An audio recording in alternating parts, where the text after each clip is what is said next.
Bem-vindos, amantes do inexplicável e buscadores do desconhecido. Eu sou Ark Vieira e depois de um hiato de 10 meses, o Mestre do Mistério está de volta para uma nova temporada repleta de casos intrigantes. Se você já acompanha o canal, é bom tê-lo de volta. E se é novo por aqui, inscreva-se e ative as notificações para não perder os casos mais sombrios e enigmáticos da história. Para começar essa nova fase, vamos revisitar um dos vídeos mais pedidos e comentados do canal. O caso Amityville Parte 2 foi um dos maiores sucessos do Mestre do Mistério, mas, por questões de direitos autorais, o YouTube acabou removendo o vídeo.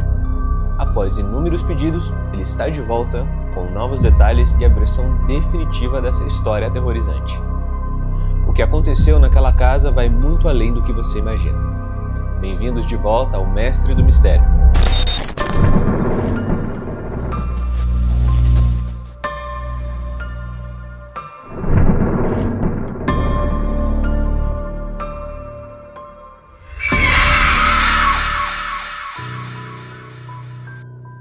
Após 28 dias de horror, a família Lutz fugiu da casa 112 da Ocean Avenue em Amityville. A casa está vazia novamente, mas ansiosa para atrair novas vítimas. George procura a ajuda de pesquisadores paranormais, buscando por alguém que possa expurgar a casa.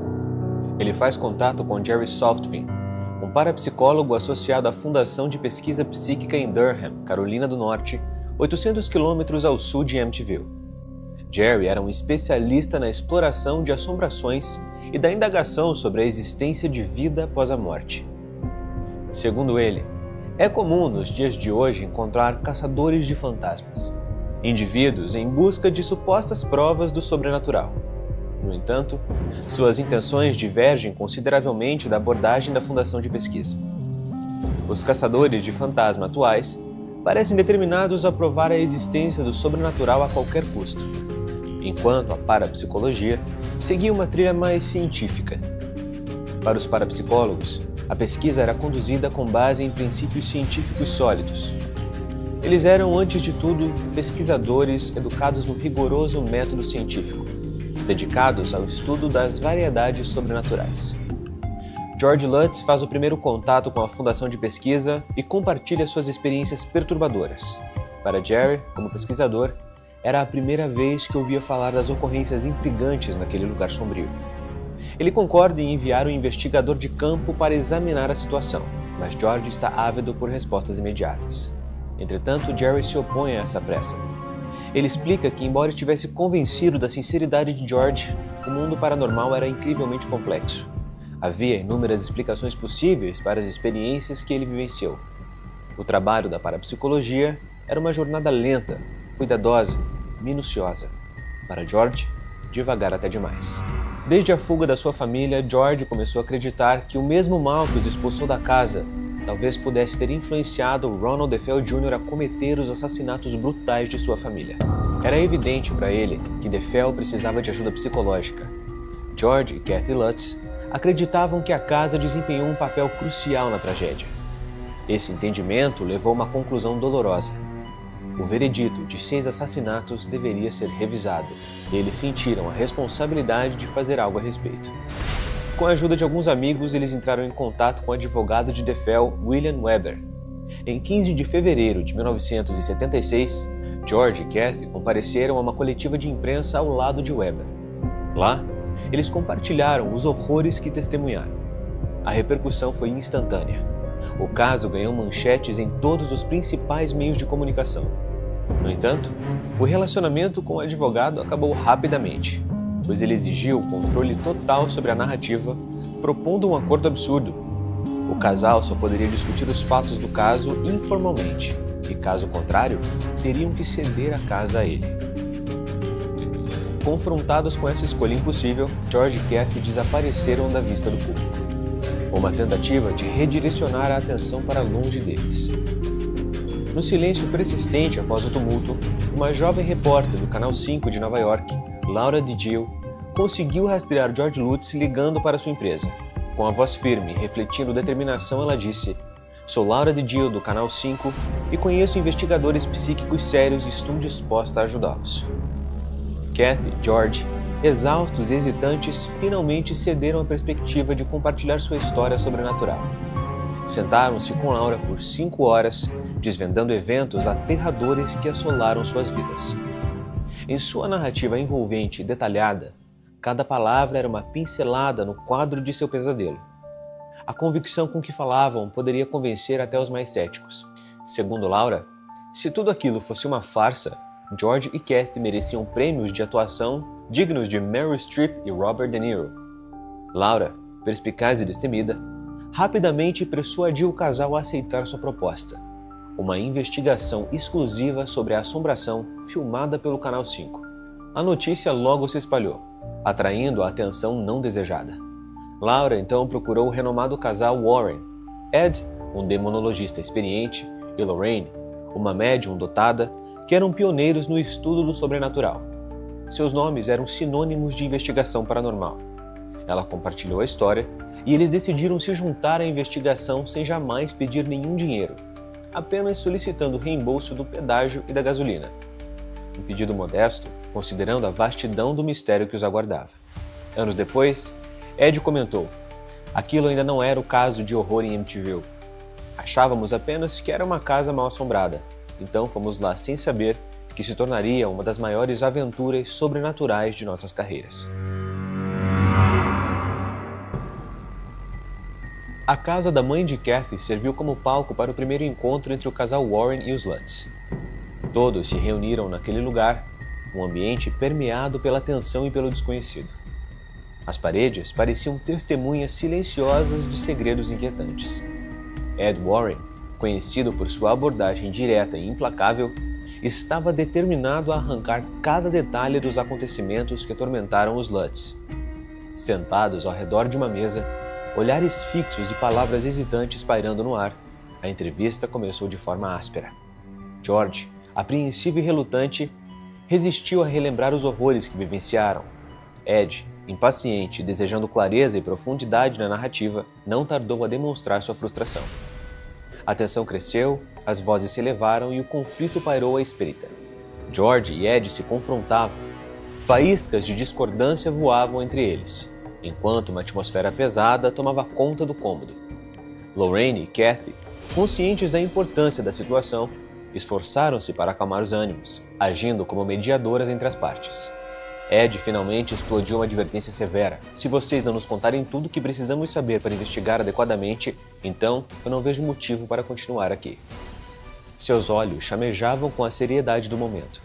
Era um ultimato claro. A tensão pairou no ar por um momento interminável. No entanto, algo na firmeza e na paixão de Ed e Lorraine Warren ressoou com George e Kathy Lutz. Apesar do tumulto inicial, uma aliança inesperada estava prestes a se formar. Eles eram os principais apoiadores que o casal Lutz precisava para confrontar o terror que os perseguia implacavelmente. No dia 24 de fevereiro de 1976, George e Kathy Lutz, acompanhados pelos Warrens, Laura DiGio e sua equipe do Canal 5, se reuniram diante de sua antiga casa, na qual o terror havia tomado residência. George havia decidido não entrar na casa, após meses de tormento. Enquanto esperava a equipe em frente à propriedade, sentiu-se mal a ponto de ir embora e voltar momentos depois, quando todos já estavam lá esperando por ele. As chaves trocaram de mãos e Laura, juntamente com a equipe de câmera, Ed e Lorraine Warren, adentraram a moradia que outrora pululava a vida e agora estava imersa em um silêncio perturbador. Os traços da partilha apressada da família Lutz eram visíveis por toda parte. Utensílios de cozinha permaneciam na bancada, as louças sujas repousavam na pia. Uma casinha de biscoitos, lembrança de um Natal mais feliz, jazia solitária sobre a mesa de jantar. Era como se a própria casa ansiasse pela volta dos seus moradores, aguardando pacientemente seu retorno.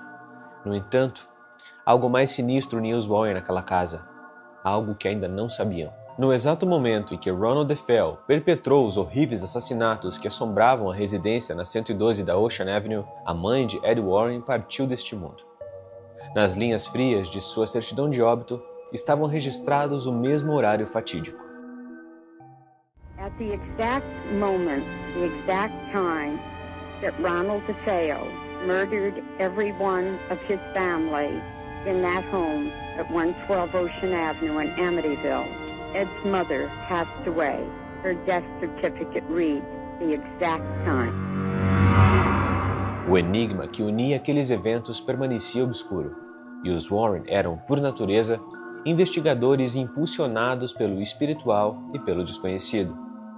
O que eles encontrariam nesta casa desafiaria até mesmo a essência de sua compreensão sobre o mundo. Costumavam realizar sessões em vários lugares da propriedade, numa tentativa angustiante de estabelecer contato com o que ali residia. Esse tipo de investigação sempre pareceu perigosa aos olhos de todos. Uma exploração temerária das fronteiras do desconhecido.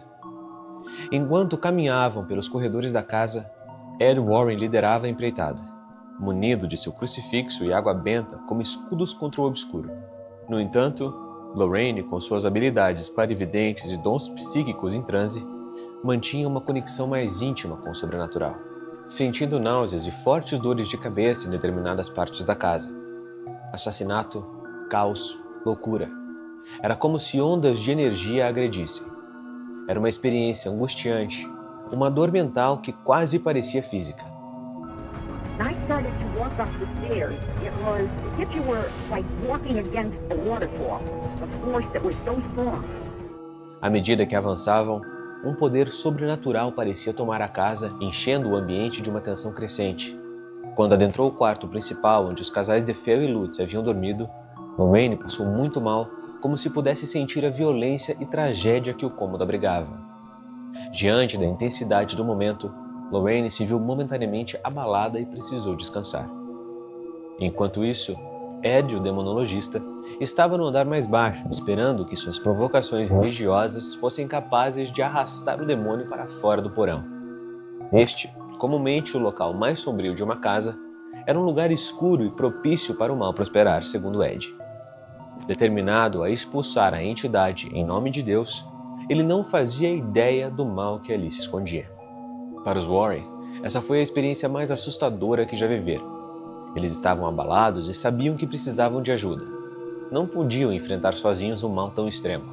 Enquanto Lorraine sentia a presença opressiva impregnada na casa, sua intuição lhe dizia que não eram apenas os fantasmas dos DeFeo que assombravam aquele lugar. Aquela revelação lançou uma sombra de mistério sobre a investigação que estava apenas começando. A aura da casa pairava pesadamente como uma presença demoníaca e diabólica. Consequentemente, decidiram que os Warren deveriam conduzir uma sessão especial, planejando reunirem-se novamente em 1 ou 2 semanas para o evento. No entanto, a notícia se espalhou como fogo em palha seca, e a lista de convidados rapidamente cresceu. Sem o conhecimento deles, George Lutz havia entrado em contato com outros investigadores, o que significava que quando finalmente obtiveram a permissão de Lutz para realizar a sessão, não tinham ideias de quantas pessoas estariam presentes. 6 de março de 1976. Um verdadeiro séquito de curiosos, investigadores e jornalistas se reuniu na Casa do Horror em Amityville. Quase 20 pessoas participaram da sessão. Entretanto, o próprio George Lutz, embora tenha permitido, recusou-se veementemente a entrar na casa, como se uma força invisível o impedisse de fazê-lo. Um dos primeiros a chegar foi o parapsicólogo Jerry Solfaing. Conforme se aproximava da entrada, carros adicionais surgiam no horizonte, indicando a chegada dos protagonistas principais daquela noite agorenta, Ed e Lorraine Warren. O ar estava eletricamente carregado com expectativas e temores à medida que se preparavam para adentrar aquela casa infame. Laura DiGio e a equipe de TV do Canal 5 chegaram acompanhados pelo experiente apresentador Marvin Scott. Era uma ocasião aguardada com ansiedade, e tudo estava pronto para a transmissão de sábado. Conforme instruído pelo editor de Laura, Marvin ainda estava cético, mas uma chama de esperança brilhava, alimentada pela expectativa de uma entrevista memorável. Todos na equipe ansiavam por algo extraordinário.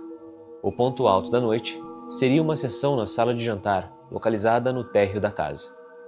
Os Warren liderariam e tentariam estabelecer contato com a misteriosa entidade que estava na casa. A prática de sessões, popularizadas no século XIX pelo movimento espiritualista, era agora um método de investigação que adentrava terreno perigoso. O risco de encontrar espíritos não humanos Entidades capazes de tomar o controle se lhes fosse concedida a oportunidade, era uma ameaça sempre presente. À meia-noite tudo começou. Os olhos atentos da audiência estavam fixos em Mary Pascarella e Alberta Riley, as médiuns que lideravam a sessão naquela que era considerada a pior casa dos Estados Unidos. Uma sombra negra, tão densa que parecia tomar um capuz, se movia pela sala. A atmosfera era carregada de tensão, e para muitos ali, aquela era uma experiência única e aterradora. A sala estava preparada com objetos sagrados, velas abençoadas e um crucifixo. Mary e Alberta relatavam com uma mistura de terror e coragem as sensações que experimentavam naquele momento.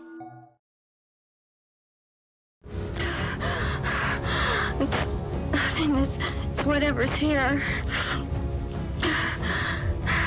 Whatever is here. You trying to harm them? Yes, and it's something that comes at you and makes your heart speed up, that kind of. A sessão não fez mais do que confirmar os piores temores de Ed e Lorraine Warren. Lorraine insistiu que uma presença sombria habitava aquele lugar. A batalha psíquica intensa estava sobrecarregando Mary Pascarella, deixando todos com a sensação de que estavam no limite do desconhecido. Em meio a essa atmosfera carregada de mistério e tensão, um pequeno quarto no segundo andar, o quarto de Missy, se tornou um refúgio silencioso, um respiro em meio ao caos sobrenatural que tomava conta da casa. Mary decidiu recolher suas energias e deitou-se por um breve momento. O que se sucedeu, nas palavras dela, foi uma narrativa que arrepiaria qualquer ouvinte. I had this little room upstairs. I believe it was Missy's bedroom. That was my haven. So I said, Ed, I'm going to lay down in the bed for a little while. So I began to say my prayers, and I was saying the Our Father, and I looked out at the door, and there was a group of figures standing outside of the door saying the Our Father backward. A presença sombria e misteriosa que atormentava a casa havia se manifestado novamente. Será que o amigo de Missy, o porco demoníaco disfarçado de anjo, poderia estar entre essas entidades? A incerteza pairava no ar. Mary continuou sua narrativa, descrevendo os momentos angustiantes que seguiram. I took the holy water and threw it outside to the figures. I took the cross and I raised the cross and I said, God is with me, and I threw it. Did you ever throw water on a fire and you get this kind of hissing sound? Well, that's what the sound was. Enquanto Mary enfrentava essa terrível visão, a equipe da TV do Canal 5 também compartilhava experiências aterrorizantes. Laura DiGio, a repórter destemida, recordava vividamente um episódio envolvendo seu cinegrafista Steve Petropoulos, um atleta ágil e experiente em corridas de maratona. Steve havia subido as escadas em busca de evidências nos quartos superiores, equipado com seu medidor de luz. No entanto, após subir apenas 5 degraus, uma revelação misteriosa o atingiu profundamente. Ele se voltou para Laura e murmurou: "Há um quarto lá em cima, a segunda porta à direita, onde uma das paredes está coberta por espelhos. Eu não sei como sei disso." Sua afirmação inexplicável deixou todos intrigados. É preciso lembrar que até aquele momento não haviam fotos publicadas do interior da residência. Steve continuou subindo ainda mais as escadas, mas de repente sua expressão se distorceu em dor. Um contorcer de seu rosto, uma palidez repentina, ele agarrou o peito com força, emitindo gemidos de angústia. Uma tensão assustadora se instalou no ambiente. Laura observava atônita, enquanto Steve parecia enrubescer e suar profusamente. Algumas pessoas correram escada acima para socorrê-lo, ajudando-o a descer e lhe dando água. Steve estava convencido de que estava tendo um ataque cardíaco, embora nunca tivesse problemas cardíacos antes. A misteriosa influência da casa já havia cobrado seu preço, deixando todos os presentes com a sombra do desconhecido. Os investigadores se espalharam pela casa. Lorraine vai até o segundo andar para descobrir o que sente. Segundo ela, uma força opressiva vinha do teto. Os espíritos lá pareciam zombar dela. Uma experiência horrível, onde ela conseguia sentir o medo e a ansiedade de George e Kathy. I went in the sewing room. I remember saying, I hope this is as close to hell as I'll ever get.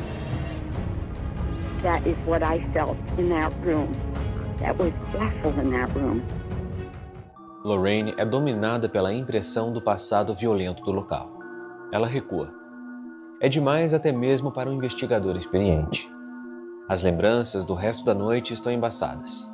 Ao nascer do sol, a investigação é interrompida. O casal Warren está convencido de que a casa está cheia de demônios. Eles tiveram a impressão de que haviam muitos espíritos malignos na propriedade que criaram a situação que os Lutz viveram. Ed e Lorraine disseram a eles: não podemos consertar isso. Não sabemos o que fazer. Esta é a casa mais maligna da América. George e Kathy Lutz se sentem derrotados. Eles não podem pedir a um padre para fazer um exorcismo. É muito perigoso. Eles continuaram a pagar o empréstimo por vários meses antes de perceberem que não podiam consertar isso. Então, decidiram devolver a casa ao banco. Assustado demais para voltar, George pediu a alguns amigos motociclistas sobre pegar algumas coisas na casa. Joey Vetter é um deles, o primeiro a ouvir a história. Ele ainda está cético. George pediu a eles, um certo dia, para pegar registros médicos e os papéis das escolas das crianças, e coisas desse tipo. Mas a casa está estranhamente quieta. Nenhum deles sabe no que acreditar sobre as histórias de assombração. Eles se acomodam e relaxam por um tempo na casa de terror em Amityville. Os amigos de George não conseguiram vislumbrar o horror que a família vivenciou. Para George, a casa está viva. I've always considered the house at that point at the time to be very intelligent. Yes, I mean, something of a spiritual nature may have been done in that home. Because how could anybody find peace in that house? And how could you live in a home without peace? Because peace is so important. And you certainly moved in as a loving couple. And if love conquers all, it was still too powerful for you. Depois de algum tempo, viajaram George, Kathy e as crianças em direção a uma nova vida. Eles compraram passagem só de ida para a Califórnia. O barco de George, motos e o carro eles deixaram para trás. O carro foi doado ao atendente do guichê de passagens no aeroporto. We gave the car away to the guy that was at the ticket place where you show up at JFK and said, here's the keys, here's the title. No Dia das Mães de 76, o avião pousou em San Diego. Só o tempo diria se o mal os seguiu. Para Laura DiGio, houve outro epílogo depois daquela noite. Ela se perguntou como seria apenas entrar na 112 da Ocean Avenue, enquanto a casa estava quieta e vazia. Mas ela não queria ir sozinha. No meio do dia, ela leva seu cachorro Fritz. Ela anda ao redor da casa. Foi assim que a deixaram. Ninguém havia estado lá. A casa de biscoitos permaneceu. De repente, Laura DiGio ouviu Fritz rosnar. Ele estava parado na frente do vestíbulo, na frente da escada. Ele olhava para um ponto fixo. Ele havia levantado a cabeça do pescoço até o rabo. As orelhas estavam dobradas para trás e ele mostrava os dentes. Ele ficou parado, apenas olhando e rosnando. Laura pensou: bom, foi nesse ponto que todos passaram mal.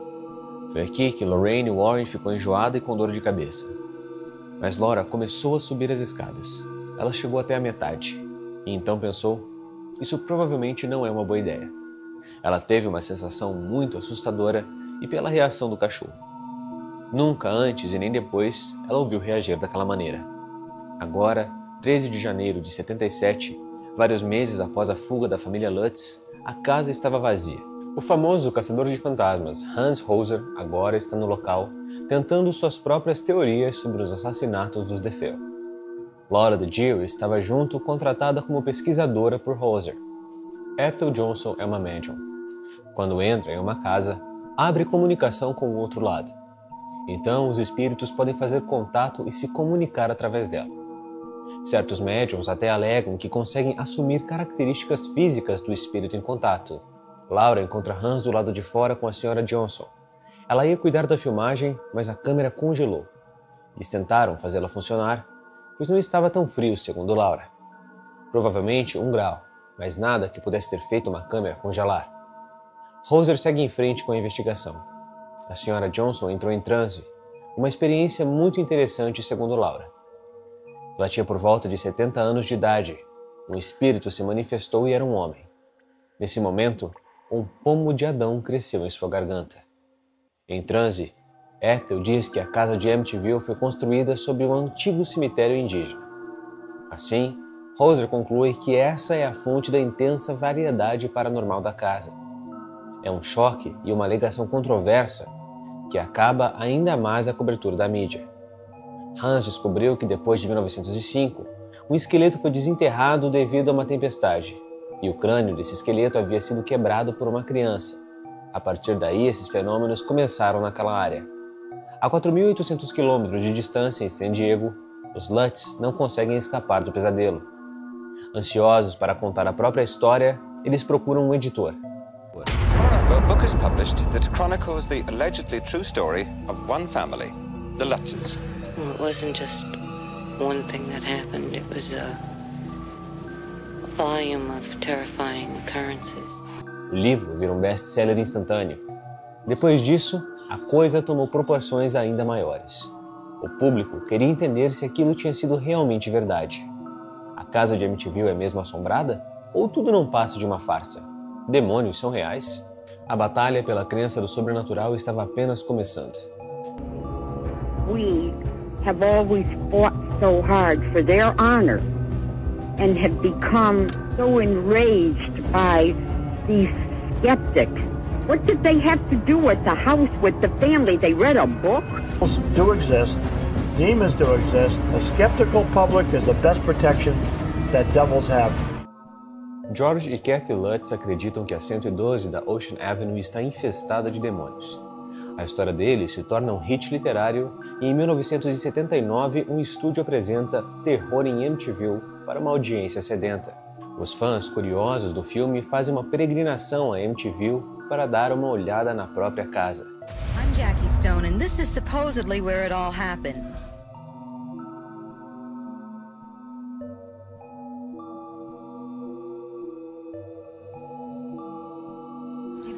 That all that really happened here? Yeah, I believe it. I believe in the devil.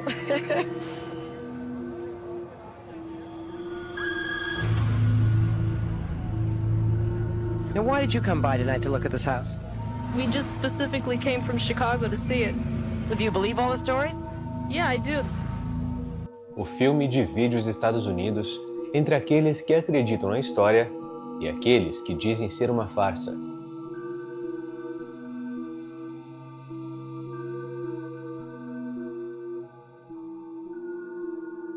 Terror em Amityville bate recordes de bilheteria. O filme custou 3 milhões de dólares para ser feito. Foi por muito tempo o filme de baixo orçamento mais bem-sucedido de todos os tempos, arrecadando 100 milhões de dólares. George e Kathy Lutz se tornam estrelas da noite para o dia.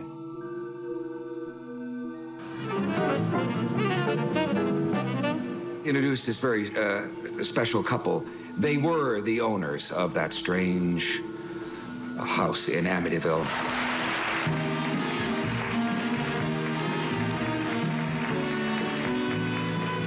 Why did you decide to go public? Because I'm sure in many ways, it will follow you for a long, long, long time. Well, before we went public, some other people stepped in and did it for us, and there were very widely exaggerated stories in the press, on the media when it first happened, and in order to correct some of those things, and be able to live with ourselves, we had to come forward and tell our story.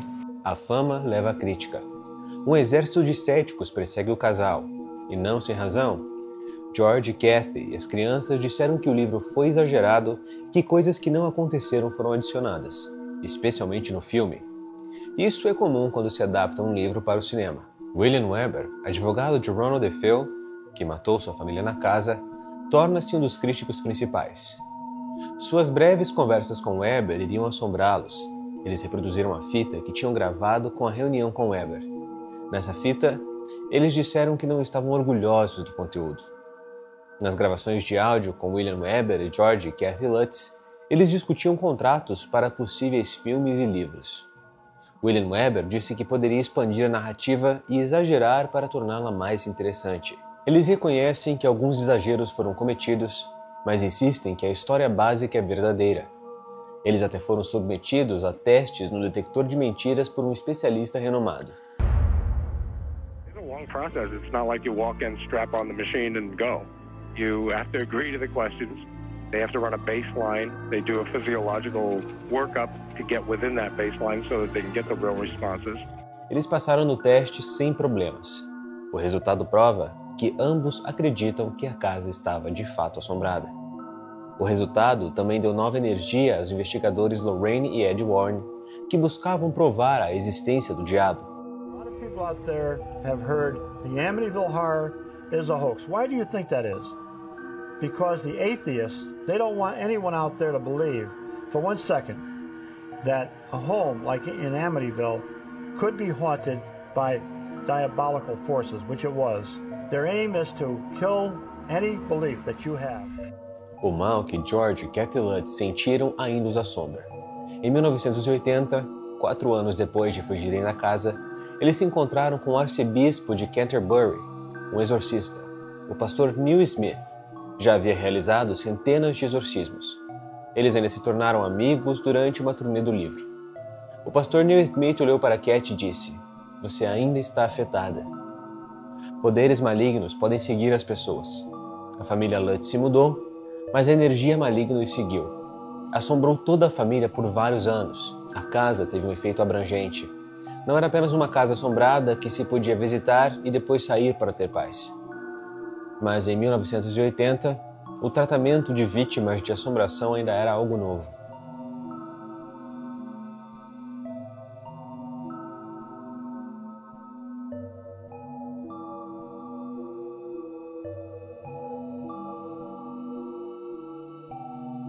Milagrosamente, funcionou.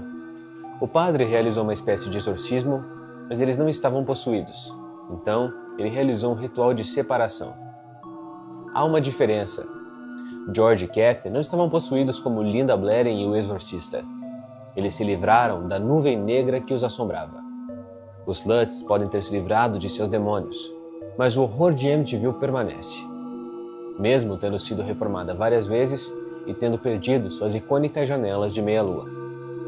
Os donos posteriores tentaram remover os olhos malignos que ficaram famosos pelo filme. Desde que os Lutz a compraram, ela foi vendida e comprada várias vezes. Laura DiGio conversou com os antigos donos e ouviu algumas histórias bizarras.